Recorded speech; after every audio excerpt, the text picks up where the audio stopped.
Hello dear future officers. तो एक बार फिर से आप सभी का बहुत बहुत स्वागत है। आज का हमारा जो वन शॉट सीरीज का वीडियो है उसमें हम सभी 2025 लगभग पिछले पेपर जो जुलाई में हुआ था उसके बाद से और अभी जुलाई तक 2026 तक जो जो भी राष्ट्रीय स्तर पर और इंटरनेशनल स्तर पर जो भी सम्मेलन हुए हैं, जो समिट्स हुई हैं, जो कॉन्फ्रेंसेज हुई है, इंपॉर्टेंट जो है हमारे एग्जाम में जिनसे क्वेश्चन पूछा जा सकता है, हम उनको डिस्कस करने वाले हैं। क्योंकि ये टॉपिक हमने इसलिए चुना है क्योंकि हमारी जो सीरीज है 2016 से 25 तक PYQs की जो अभी हमने कंप्लीट की है अभी अभी CAPF की, तो उसके बेसिस पे हमने देखा है कि कई बार क्वेश्चन पूछते रहता है कि कौन सी सबमिट कहाँ है। लगभग करंट से हर बार इस प्रकार के क्वेश्चन पूछे ही जाते हैं, कभी कभी दो क्वेश्चन, कभी एक क्वेश्चन। तो इसी थीम के ऊपर मैंने ये टॉपिक चुना है। तो बिना किसी देरी के हम सीधे स्टार्ट करते हैं सीधे टॉपिक से कि क्या क्या इस बीच चर्चा में रहा, कौन कौन सी मीटिंग रही। तो देखो, ये 17वां जो ब्रिक्स शिखर सम्मेलन हुआ था, जुलाई में हुआ था। 17वां जो ब्रिक्स शिखर सम्मेलन हुआ था वो कहाँ हुआ था? वो हुआ था जो रियो डी जेनेरियो ब्राजील में हुआ था। और हमारे लिए इंपॉर्टेंट इसलिए है कि जो 18वां समिट है ना ब्रिक्स का, वो कहाँ पे है? भारत में हुआ है। 18वां कहाँ पे? भारत में हो रहा है। तो ये हमें याद रखना है कि 18वां ब्रिक्स सम्मेलन कहाँ पे? भारत में। और 17वां ब्रिक्स शिखर सम्मेलन कहाँ पे हुआ? रियो डी जेनेरियो में हुआ है, ब्राजील में हुआ। तो इससे सम्मेलन में क्या क्या कुछ महत्वपूर्ण बातें रही, उनमें से पहला है एक तो वैश्विक स्तर पर UNSC, United nation security council हो गई, IMF, WTO सुधार न्याय संगत व्यवस्था की इसमें बात की गई। दूसरा, जलवायु वित्त की बात करें तो इस समिट में जो कार्बन बॉर्डर एडजस्टमेंट मैकेनिज्म है ना, उसकी निंदा की गई थी।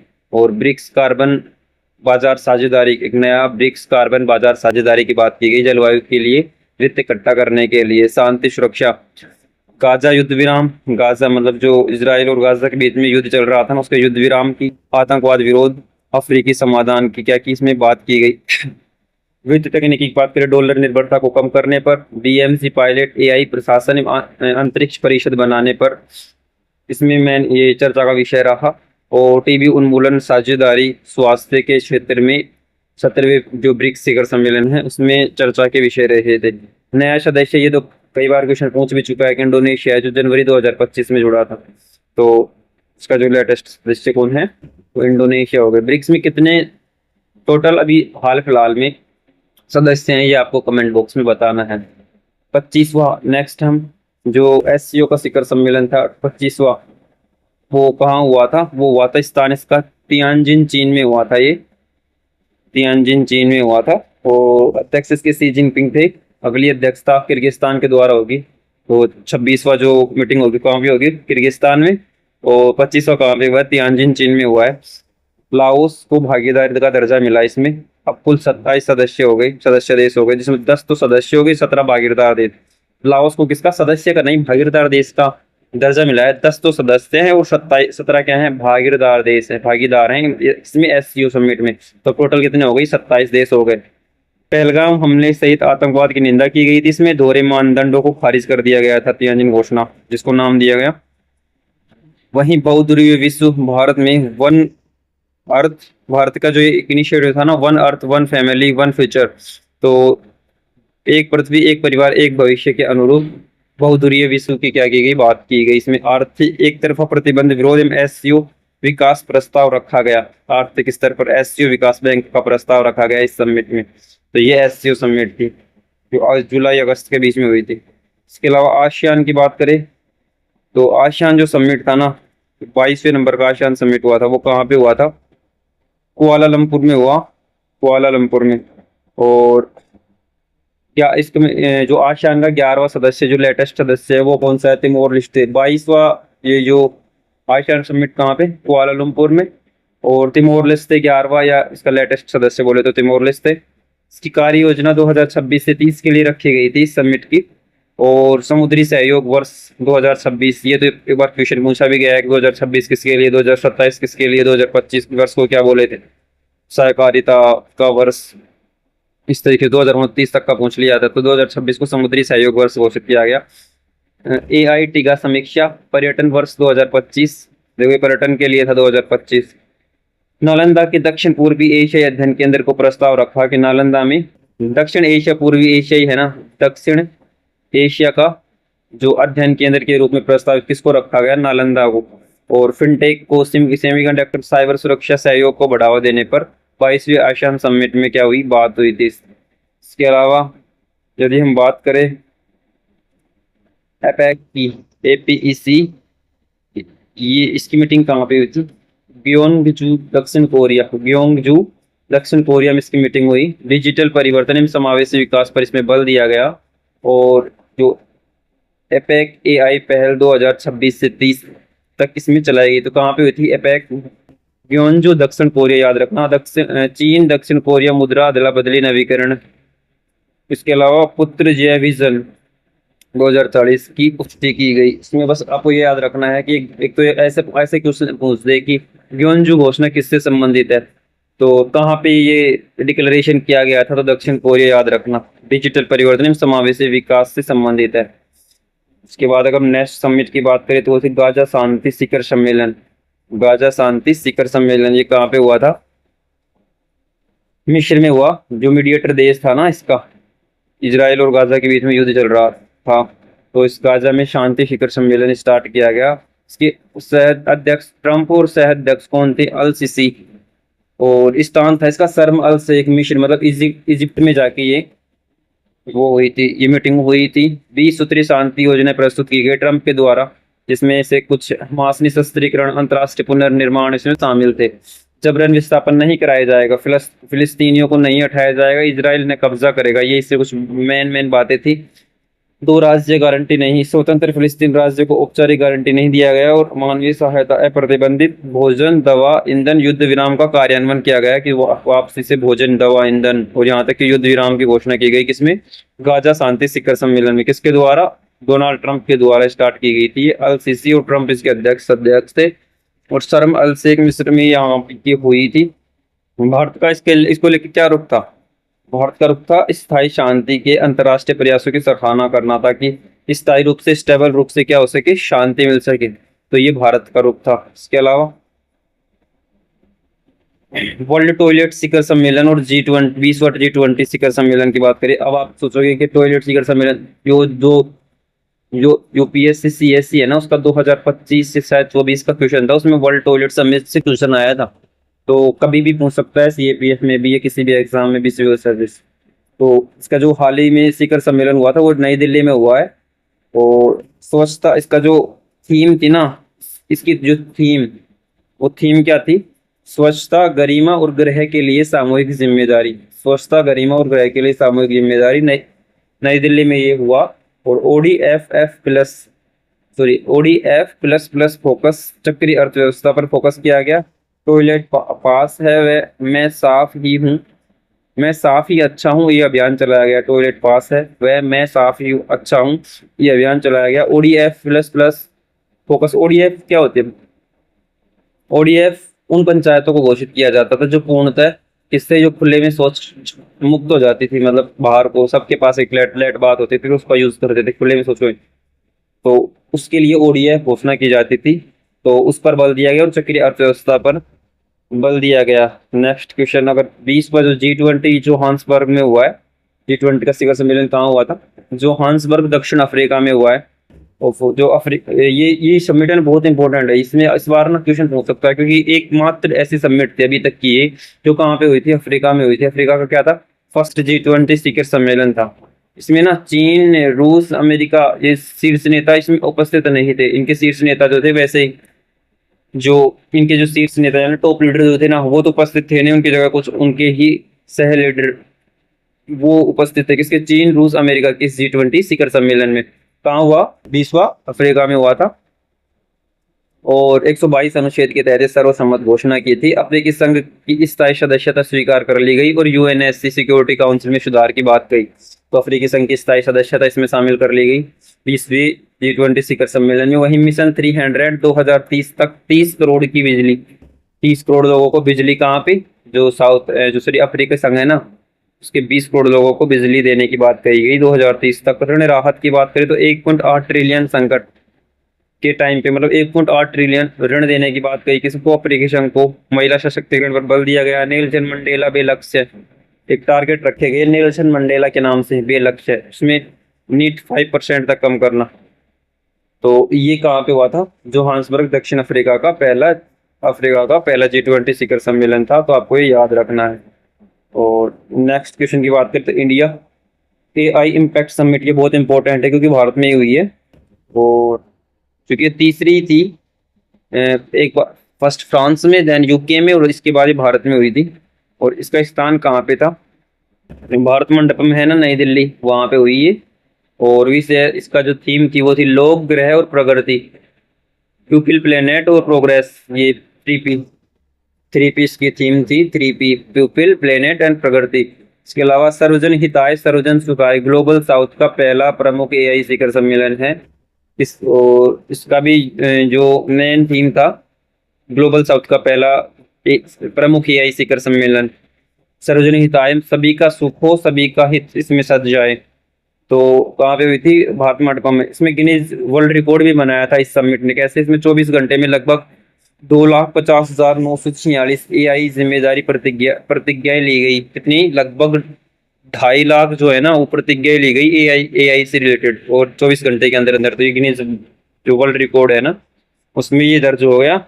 इसमें जो नई दिल्ली घोषणा AI घोषणा पत्र आया, जिसमें समावेशिता, जिम्मेदार AI शासन पर बात की गई। तो इसके जो थीम है ना, उस थीम को अगर थोड़ा सा समझे तो लोगों का मतलब स्वास्थ्य, शिक्षा, वित्तीय समावेशन से, ग्रह का मतलब AI से जलवायु कार्यवाही करेंगे, और प्रगति से मतलब आर्थिक विकास, शासन, रोजगार, ताकि देश का विकास हो सके। तो ये प्रगति के काम है।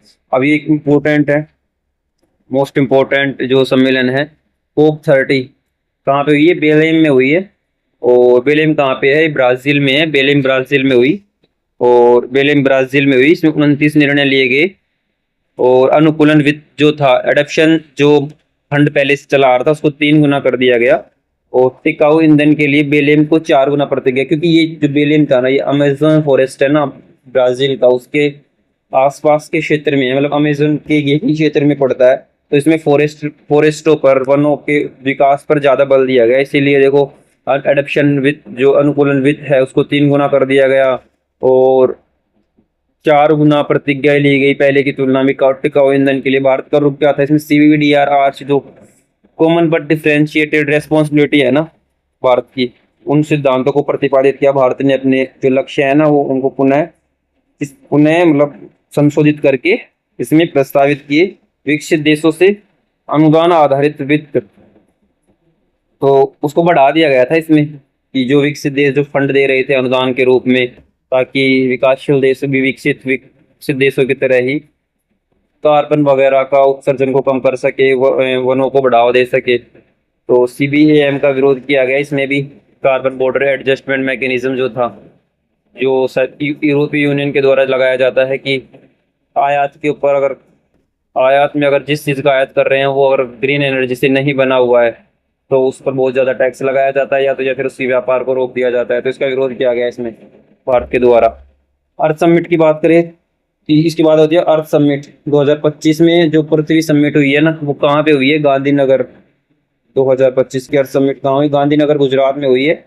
और नाबार्ड और IAMAI ने मिलकर ये समिट कराई है। मुख्य बातें जो इसमें रही है, DGKCC, डिजिटल जो KCC, ई-पास, सहकार जो टैक्सी होती है, लगभग 51,000 प्लस ड्राइवर। तो इन पर मुख्य फोकस रहा। अर्थ समिट का गांधीनगर, गुजरात में हुई। ग्रामीण नवाचार, विश्व का सबसे बड़ा अनाज भंडार, सहकारी बीमा एवं ग्राम स्वराज पर बल दिया गया। ग्राम स्वराज पर, सहकारी बीमा पर, सबसे बड़े अनाज भंडार पर, इसमें अर्थ समिट में। इसके अलावा भारत EU शिखर सम्मेलन की बात करें, भारत और यूरोपीय यूनियन के बीच में सम्मेलन हुआ। कहाँ पे हुआ है? इंपॉर्टेंट है क्योंकि नई दिल्ली में हुआ है। और इसमें जो अध्यक्ष थे भारत के PM वोस्टा और वॉन डेर लेयन, ये इसके मेन जो लीडर्स हैं, अध्यक्ष रहे। FTA की बात की गई, फ्री समझौतों की जननी जिसको बोला गया। यूरोपीय यूनियन के साथ जो फ्री ट्रेड एग्रीमेंट की बात हुई है ना इस बार, उसको सभी अभी तक के जितने भी ट्रेड एग्रीमेंट हुए हैं उनकी जननी बताया गया। 90% शुल्क की कटौती, 2 अरब प्लस लोगों का बाजार के लिए, मतलब 2 अरब लोग कैसे हो गए? भारत के लगभग 1.5 अरब, तो 1.5 बिलियन तो भारत के, और लगभग आधे बिलियन के समथिंग, 50 करोड़ के समथिंग कौन? यूरोपीय यूनियन के लोग। तो लगभग 2 अरब लोगों के लिए ये जो FTA था, फ्री ट्रेड एग्रीमेंट से ये समझौता हुआ है। तभी तो इसको जननी बताया गया। लगभग 90% की शुल्क कटौती इसमें की गई। रक्षा सुरक्षा जिम्मेदारी एवं हिंद प्रशांत सुरक्षा इसका मेन मोटिव रहा। और हरित हाइड्रोजन डिजिट शासन एवं आपूर्ति श्रृंखला पर बल दिया गया। तो 16वां ये भारत EU शिखर सम्मेलन था। इसके अलावा जो 11वां रायसीना जो डायलॉग हुआ है ना, जो रायसीना संवाद हुआ है, ये भी नई दिल्ली में हुआ है। उद्घाटन भारत के PM नरेंद्र मोदी के द्वारा। लगभग 110 देशों की 2700 भागीदारों ने इसमें भाग लिया। और इसका जो थीम रही है वो रही है संस्कार, अभिकथन, समायोजन एवं उन्नति। संस्कार से लेके अभिकथन, समायोजन एवं उन्नति तक जाना, तो ये इसकी क्या रही है, थीम रही है। विज्ञान कूटनीति पहल की बात करें और AI सेमीकंडक्टर और DPI इसके मेन फोकस बिंदु रहे। जो digital public infrastructure, AI semiconductor और विज्ञान कूटनीति पहल पर क्या किया गया, इस जो ये समिट हुई है ना, इसमें बल दिया गया है किस पर, इन तीनों पर। इसके अलावा बहुदलीय विश्व व्यवस्था, सर्वहिताय सर्वसुखाय, जो मैंने अभी पीछे पढ़ा था, उस पर बल दिया गया। और वैश्विक दक्षिण को मतलब मेन थीम रहे हैं ये सारे 11वीं रायसीना संवाद की। इसके अलावा हिंद महासागर सम्मेलन की बात करें, हिंद महासागर के लिए एक सम्मेलन हुआ, जो 9वां हिंद महासागर सम्मेलन था। कहाँ हुआ है, ये हुआ है मॉरिशस में हुआ है। मॉरिशस में हुआ, अफ्रीका में पहली बार हुआ है। और विषय था इसका सामूहिक प्रबंधन, समुद्री सुरक्षा, महत्वपूर्ण मार्ग सुरक्षित करना। मतलब हिंद महासागर की सुरक्षा से संबंधित है। एक सामूहिक प्रबंधन पर बल देना, भारत समुद्री सुरक्षा पर बल देना, भारत मॉरिशस के बीच में ऊर्जा का समझौता भी हुआ, ऊर्जा से लेकर। इसके अलावा सागर विजन, बांग्लादेश ने सार्क पुनर्जीवित करने का आह्वान किया। जो सार्क संगठन है ना, south Asian association for regional cooperation, तो उसको पुनर्जीवित करने की बात इसमें कही किसने, बांग्लादेश ने। और सागर विजन की बात हुई, तो ये कहाँ पे हुआ है, मॉरिशस में हुआ है, 9वां सागर जो हिंद महासागर सम्मेलन था। इसके अलावा जो सांता मार्टा जलवायु सम्मेलन हुआ है कोलंबिया में, वो इसमें लगभग 57 देशों ने भाग लिया। विश्व की GDP का लगभग 50% था ये अकेला सांता मार्टा जलवायु सम्मेलन। जीवाश्म ईंधन से दूर पहला अंतर्राष्ट्रीय मंच है ये। जीवाश्म ईंधन से दूर पहला अंतर्राष्ट्रीय मंच है। जीवाश्म ईंधन अप्रसार संधि का समर्थन ये करता है। तो सांता मार्टा जलवायु सम्मेलन कहाँ पे हुआ है, कोलंबिया में, तो ये याद रखना है। लगभग 57 देशों ने इसमें भाग लिया। मेन क्या है, जीवाश्म ईंधन से दूर पहला अंतर्राष्ट्रीय मंच हो गया। जीवाश्म ईंधन अप्रसार संधि समर्थन, मतलब जीवाश्म ईंधन से संबंधित है वो सम्मिलित में। हमने पहले कई सारे क्वेश्चन किए थे जिसमें सम्मिलित करा रहा था कौन सा सम्मेलन किससे संबंधित है, कौन सा घोषणा पत्र किससे संबंधित है। तो ये अगर सांता मार्टा जलवायु घोषणा पत्र आ जाए ना, तो जीवाश्म ईंधन अप्रसार संधि से संबंधित है। मतलब फ्रांस में 2030 तक कोयले को, 2045 तक तेल को, 2050 तक गैस को समाप्त करने की बात की। ये जीवाश्म ईंधन से जो एनर्जी उत्पन्न हो रहा है ना, उसमें 2030 तक तो कोयले से, फिर तेल से 2045 और 50 तक गैस समाप्त होने की क्या कही, बात कही है किसने, फ्रांस ने। इसके अलावा अमेरिका, चीन और भारत इसमें उपस्थित नहीं थे। तो इसमें भारत में उपस्थित नहीं था। ऐसे पूछ ले कि सांता मार्टा जलवायु सम्मेलन में भारत उपस्थित था, तो बिल्कुल नहीं था। चीन भी नहीं था, भारत भी नहीं था। अगला ये जो होने वाला है वो होगा आयरलैंड प्लस तवालु मिलकर होगा 2027 का ये जो सम्मेलन है। तो ये हमारे ओवरऑल जो सम्मेलन। इसके अलावा आपको बताना है कि जो G7 हुई है ना, तो G7 की मीटिंग हाल फिलहाल में हुई है, वो फ्रांस की किस जगह पे हुई है आपको ये बताना है, क्योंकि ये भी एक इम्पोर्टेंट समिट। और भारत इसमें भागीदारी था या नहीं है, ये भी आपको बताना है कमेंट बॉक्स में। तो आज के लिए इतना ही। वीडियो अगर आपको अच्छा लगा हो, आपके लिए यूजफुल लगा हो, तो वीडियो को लाइक, चैनल को सब्सक्राइब जरूर करना और अपने दोस्तों के साथ भी शेयर जरूर करना। मिलते हैं नेक्स्ट ही किसी थीम पर, किसी इंपॉर्टेंट थीम पर अगले वीडियो में। अभी के लिए धन्यवाद।